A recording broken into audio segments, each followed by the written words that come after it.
नमस्कार, मी गौरी सूर्यवंशी. एस मराठीमध्ये आपलं स्वागत. वळूया आजच्या बातमीकडे. वखारी देवळा येथे कैलासवासी सौ सुरेखाताई आहेर यांच्या पुण्यस्मरण निमित्ताने शालेय साहित्य वाटप. वखारी देवळा तालुक्यातील वखारी येथे पिंपळेश्वर विद्यालय वखारी येथे दिनांक 6 जानेवारी 2025 रोजी कैलासवासी सौ सुरेखाताई रामचंद्र आहेर यांच्या चतुर्थ पुण्यस्मरण दिनानिमित्त आहेर ॲग्रोचे संचालक श्री रामचंद्र पंडित आहेर यांनी इयत्ता 10वीच्या विद्यार्थ्यांना श्यामची आई या पुस्तकाचे वाटप करण्यात आले.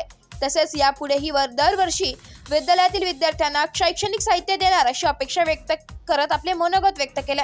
याबद्दल ग्राम समितीचे चेअरमॅन, सेक्रेटरी, संचालक व पदाधिकारी यांनी या उपक्रमाचे कौतुक केले. यावेळी रामचंद्र आहेर, प्रमोद विरारी, तुषार आहेर, पंकज आहेर, राहुल आहेर, विद्यालयाचे मुख्याध्यापक, शिक्षक व शिक्षकेतर कर्मचारी वर्ग, विद्यार्थी उपस्थित होते. एस मराठी न्यूज साठी प्रतिनिधी दादाजी हिरे, देवळा. अशाच नवीन ताज्या घडामोडी जाणून घेण्यासाठी आमच्या एस मराठी न्यूज चॅनलला लाईक करा, शेअर करा, सबस्क्राईब करा आणि बेल आयकॉनला क्लिक करायला विसरू नका.